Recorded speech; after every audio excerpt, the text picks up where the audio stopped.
খুমটাইত আজিৰে পৰা আৰম্ভ হৈছে খুমটাই ক্ৰীড়া উৎসৱ। ৰাজ্যৰ সহস্ৰাধিক খেলুৱৈয়ে অংশগ্ৰহণ কৰিছে এই ক্ৰীড়া উৎসৱত। নৰা গাঁৱৰ নৱনিৰ্মিত ষ্টেডিয়ামত ৬টাকৈ ইভেণ্টত অনুষ্ঠিত হৈছে ক্ৰীড়া উৎসৱৰ বিভিন্ন প্ৰতিযোগিতা। খুমটাই এতিয়া উদুলি মুদুলি। গ্ৰামাঞ্চলত ক্ৰীড়া ক্ষেত্ৰৰ উত্তৰণৰ বাবে খুমটাইত অনুষ্ঠিত হৈছে বৃহৎ ক্ৰীড়া সমাৰোহ।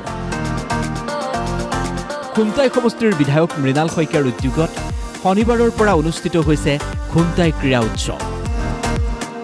খুমটাইৰ নৰাগাঁৱত দুদিনীয়াকৈ নৱনিৰ্মিত ষ্টেডিয়ামত অনুষ্ঠিত ক্ৰীড়া উৎসৱক লৈ এতিয়া উখল মাখল পৰিৱেশে বিৰাজ কৰিছে।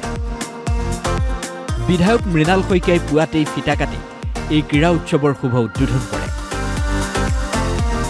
খুমটাই স্পৰ্টছ ফেষ্টিভেল, খুমটাই ক্ৰীড়া সমাৰোহ ইয়াত অনুষ্ঠিত কৰিছোঁ। আৰু ইয়াত খেল থাকিব ছুইমিং, বেডমিণ্টন, ফুটবল, চেছ, শ্বুটিং, ওমেন ফুটবল, এইকেইটা সামৰি পেলাই এইটো এটা উৎসৱৰ নাম দি কৰিছোঁ। এইটো উৎসৱ বুলি ক'লে মানুহৰ আকৰ্ষণ হয়। আৰু মই বিশেষকৈ ছাত্ৰ ছাত্ৰীবিলাকৰ প্ৰতি আমাৰ উঠি অহা প্ৰজন্মৰ যাতে এই খেলৰ প্ৰতি এটা আসক্তি বাঢ়ে তেওঁলোকৰ, সেইকাৰণে এই ব্যৱস্থাটো কৰিছোঁ যে উৎসৱলৈ মই পৰিণত কৰিছোঁ এই খেলৰ প্ৰতিযোগিতা আৰু এক্সিবিশ্যন প্ৰদৰ্শনী যি আছে। ৰাজ্যৰ বিভিন্ন প্ৰান্তৰ সহস্ৰাধিক ক্ৰীড়াবিদৰ সমাহাৰ ঘটিছে খুমটাই। সাঁতোৰ, দবা, বেডমিণ্টন, শ্বুটিং, মহিলা ফুটবল আৰু পুৰুষৰ পেনাল্টি শ্বট অনুষ্ঠিত হৈছে এই ক্ৰীড়া উৎসৱত। সকলো স্তৰৰ খেলুৱৈয়ে অংশ লৈছে প্ৰতিযোগিতাত। মই গুৱাহাটীৰ পৰা আহিছোঁ আৰু এতিয়া মোৰ 100 মিটাৰ ব্ৰেষ্টষ্ট্ৰকটো গ'ল আৰু এতিয়া ইভেণ্ট আছে দুটা। ইয়াতে ভাল লাগিছে, পুলটোও ভাল হয় আৰু মানে টাইমিঙো কমিছে। ষ্টাৰ্ট ভাল হৈছে। তুমি অসমৰ লগতে অসমৰ বাহিৰতো বিভিন্ন প্ৰান্তত খেলিছা আৰু গাঁৱত প্ৰথমবাৰ খেলিবলৈ আহিছা, কেনেকুৱা লাগিছে? গাঁৱত ভালে লাগিছে আৰু মানে পাৰ্টিচিপেণ্টছো বহুত ভাল আহিছে, এইকাৰণে কম্পিটিশ্যনটো হাৰ্ড হৈছে, এইকাৰণে ভাল লাগিছে আৰু খেলি।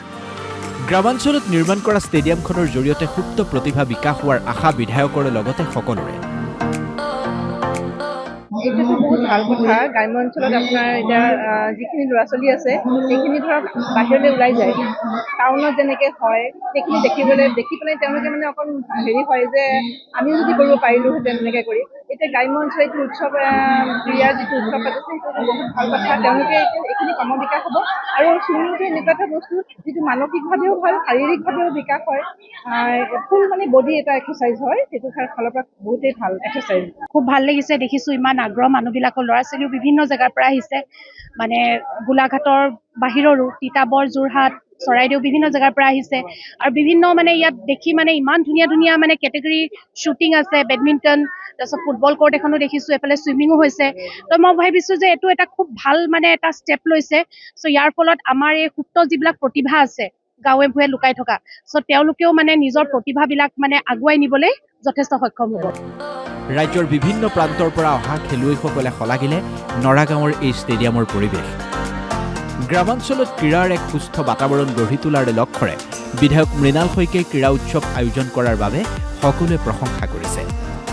খুমটাইৰ পৰা বেদাংগ তামুলী, DY365।